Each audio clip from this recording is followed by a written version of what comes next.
போராடவாயினையே தீராத போர் முனையே என்னாலும் என் துணையே நிவா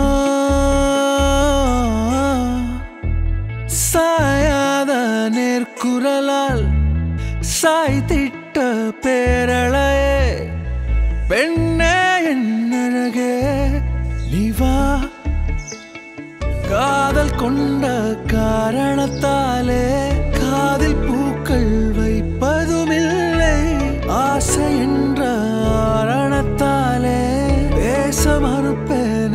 বাগানে চলে এলাম। বাগানে এসে পরে আমার একটি গাছের পেঁপে নিতে এলাম। যে গাছের পেঁপে দিয়ে আমি আজকে ঝোল করব। গাছের সবজি দিয়ে ঝোল খুবই ভালো লাগে। এই পেঁপেটা আমি প্যাকেটে বেঁধে রেখে দিয়েছি যাতে পাখি না খেয়ে ফেলতে পারে। আর আমি একটা পেঁপে ভাঙবো আজকে, পারবো তো পেঁপেটা দিয়ে ঝোল করব। বেশ ভালো বেগুনটা হয়েছে।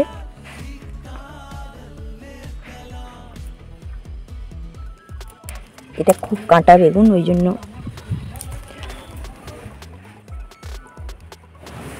হাত দিয়ে পারতে খুব অসুবিধা হয়। আরও অনেক বেগুন হয়েছে, থাক আজকে একটাই লাগবে ঝোল বানাতে।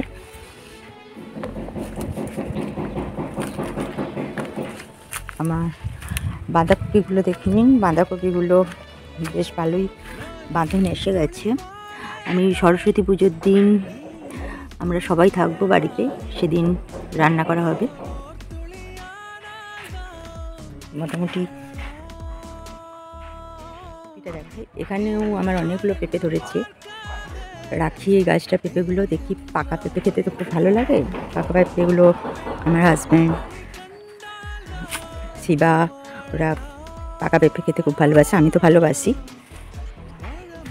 আমি তো বলি যে আমার মনে হয় আগের জন্মে আমি পাখি ছিলাম, আমার সব ফল ভাল লাগে খেতে।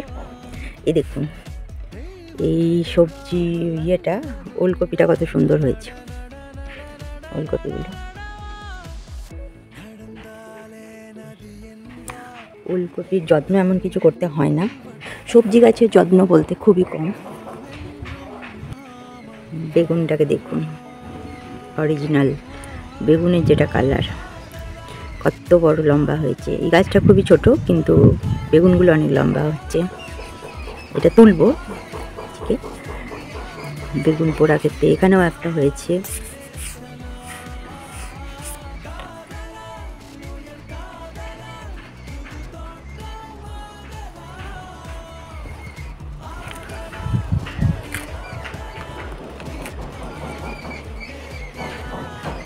দেখুন আমার প্রচুরই হয়েছে।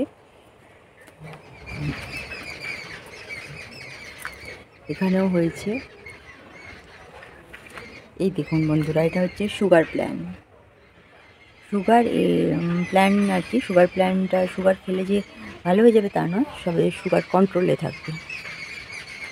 এই দেখুন একটি আমার মানে গড়াগড়ি যাচ্ছে। এটা যে কাঁটা বেগুনটাতে, বেগুন গাছটাতেই। সেই ছোটোবেলার গল্পটা মনে পড়ে যায়। এক দেশেতে বাঁশবনেতে একটি শিয়াল ছিল। এই দেখুন এটা একদম বেগুন কাঁটা, মানে বেগুন কাঁটাতে একদম শিয়াল যে এবার হয়ে গিয়েছিল সেই রকম। এটা হচ্ছে ওই রকম বেগুন গাছ, একদম শিয়াল বার করে দেওয়ার মতন বেগুন গাছ। দুটি পরপর গোলাপ, আবার এদিকে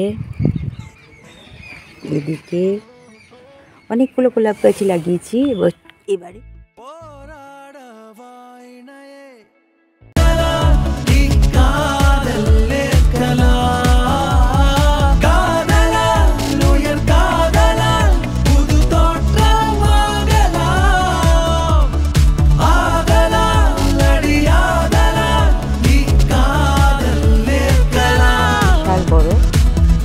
গাছটিতেই আমি ঠিক করেছি, মানে পুরো বাগানকে এদিক ওদিক ভরিয়ে দেবো, যে চাইবে তাকেও দিয়ে দেবো, কারণ গাছটার এত গ্রোথ।